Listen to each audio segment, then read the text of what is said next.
Hi everyone, welcome to the second week of remote teaching. I hope the first week went okay for you and that you're finding your groove and your rhythm for remote learning. So we're entering the second week, and I just wanted to use this weekly video to remind you of what you have due this week, and then also to give you an overview about what we're going to be learning about this week. So in terms of what is due this week, this week is your first graded discussion post, and I will be posting the prompts for that discussion post tomorrow, so you can take a look at it. The original post is due on Thursday, April 9th by midnight, 11:59 p.m. And then you have two reply posts that are due on Sunday, April 12th, okay? And so look for that. That information will be up tomorrow. And once you start reading the materials for the second part of Chapter 5, then you can start answering those discussion prompts for your original post. You also have a case brief that is due on April 12th. And so make sure that you look at the case brief assignment and the court cases that are available for this week's case brief. And then finally, you do have a quiz on, it's quiz 6. It covers the second half of the Chapter 5, but it's an extra credit quiz. So it's optional. You don't have to take it. But if you do take it, any points that you earn just get added as extra credit points to your overall point total. So I really hope you take it. It's a good way of sort of offsetting any missed quizzes or quizzes that you did poorly on. And you can earn up to 20 extra credit points. So it's a pretty good deal. In terms of what we're gonna be doing this week, in terms of the material that we're gonna cover, it's the second half of Chapter 5. And it's kind of going to be like case-orama. So I know last week we did more work on setting the standards and that have been used by the courts for free speech.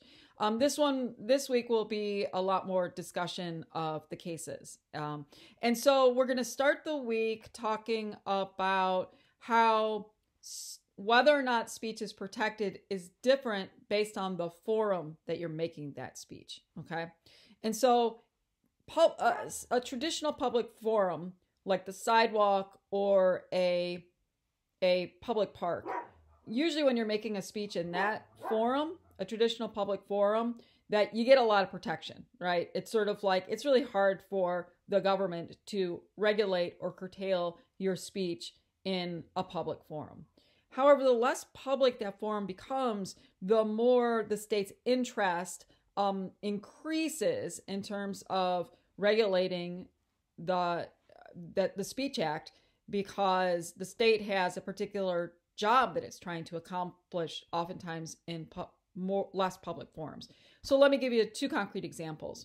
One is a less public forum, like a voting polling place where you go and vote. Although, of course, none of us are voting in Wisconsin. Hopefully, at the polling place, hopefully you all got your absentee ballot to vote. The election is this Tuesday, but they've extended the date for accepting those absentee ballots. So just a little public service announcement for you. If you want more information about that, I'll actually put something on our announcements page about how it's really easy to get an absentee ballot. Just go to My Vote Wisconsin. I'll post information about it. But getting back to less public forums.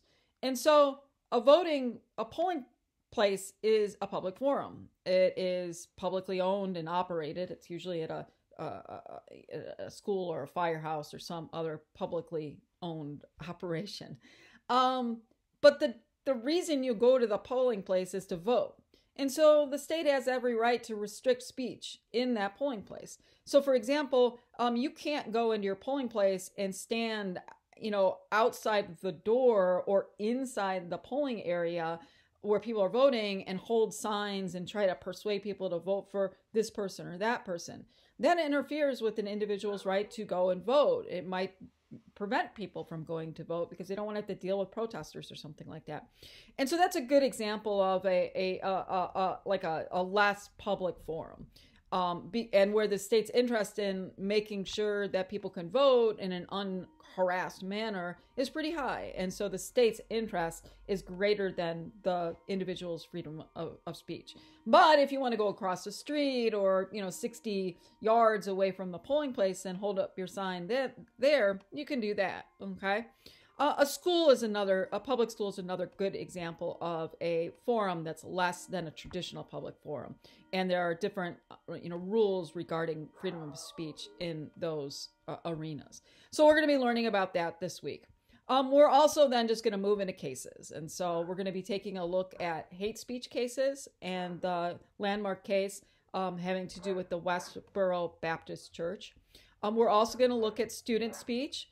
The case having to do with the wearing of armbands in Tinker versus Des Moines.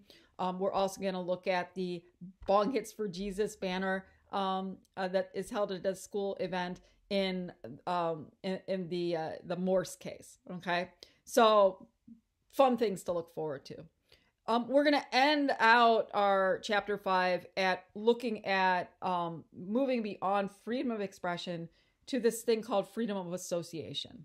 And so freedom of association is also in the First Amendment. And it's basically the freedom that you have to gather with others that share your points of views and your beliefs. That's what the freedom of association is. The freedom to associate with people who share your political beliefs and join a political party. Freedom of association to join a club, like a Rotary Club, or like a club that's dedicated to Irish and American heritage or something like that. And so that's a freedom that you have to join a club like that. And there's got to be a really good reason for the government to restrict your ability to join that kind of association. So the case that we're going to look at is a really interesting case. It's the Dale case. And it looks at the Boy Scouts of America and whether or not the Boy Scouts of America as a private association must be forced to change its membership rules. In other words, the Boy Scouts of America they've changed their membership rules today, but when this case came to the courts, you couldn't be gay and be a Boy Scout, okay? If you were found out to be gay, you could be kicked out of the Boy Scouts. And so this question comes to the court about whether or not the state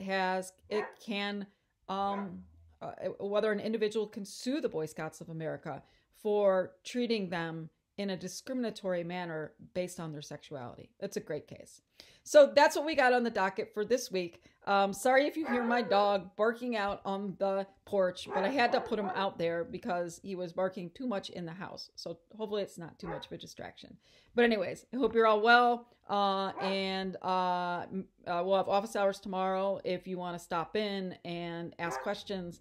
Otherwise, I'll see you in the future. And I hope you're all doing safe and healthy and well and staying sane in these days of social distancing and quarantining. Okay, talk to you soon.